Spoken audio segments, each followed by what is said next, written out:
for the ship of the same name. MV Geysir Geysir, sometimes known as the Great Geysir, is a geyser in southwestern Iceland. It was the first geyser described in a printed source and the first known to modern Europeans.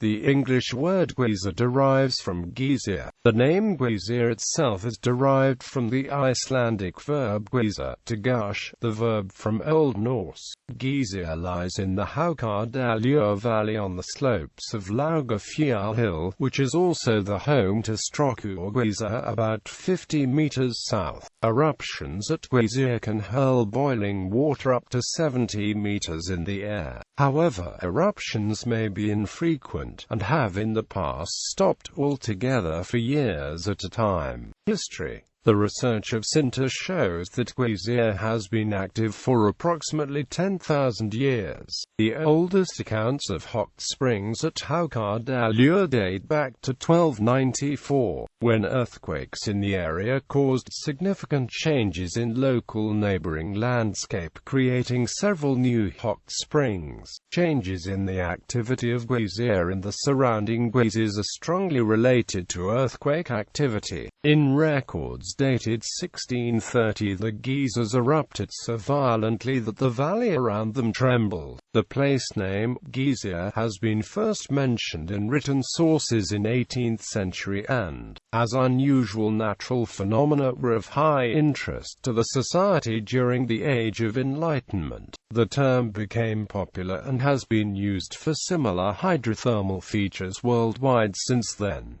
In 1845, it reached a height of 170 meters. In 1846, the research of Geysir by Robert Bunsen resulted with the explanation of the mechanism of geyser activity. Measurements of Professor Bunsen in this year showed that Geysir was erupting 43 to 54 meters high. History of recent centuries shows that earthquakes have tended to revive the activity of Geysir, which then subsides again in the following years. Before 1896, Geysir was almost dormant before an earthquake that year caused eruptions to begin again, occurring several times a day, lasting up to an hour and causing spouts of up to 60 meters in height. In 1910, it was active every 30 minutes. 5 years later, the time between the eruptions was as much as 6 hours, and in 1916, the eruptions all but ceased.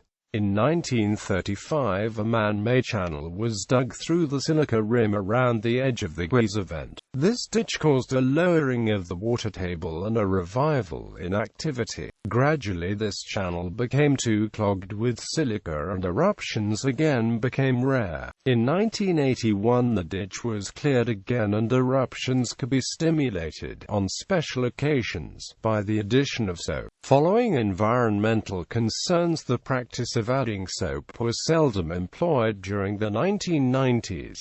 During that time, Geysir seldom erupted. When it did erupt, it was spectacular, sending boiling water sometimes up to 70 meters into the air. On the Icelandic National Day, authorized government geologists would force an eruption. A further earthquake in 2000 revived the geyser again, and it reached 122 meters for 2 days, thus becoming one of the highest known geysers in history.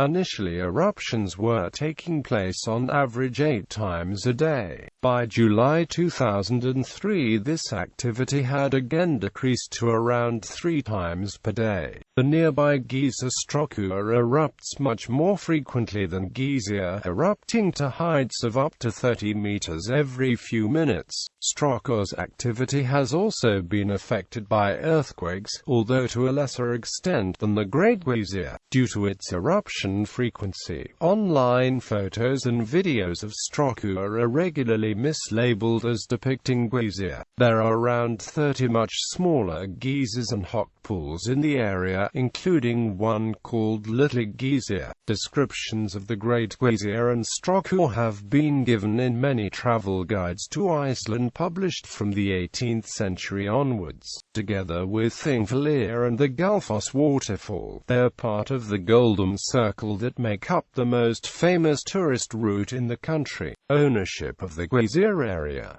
Until 1894 the Geysir area was owned by a local farmer. In that year the area was sold to James Craig, a whiskey distiller from Ulster and a future Prime Minister of Northern Ireland. Initially he erected large fences around the site and an entrance fee was charged for visitors wishing to view the geysers. The following year, however, Craig appeared to tire of his project and gave the area as a present to a friend, E. Craig, who dropped the entrance fees.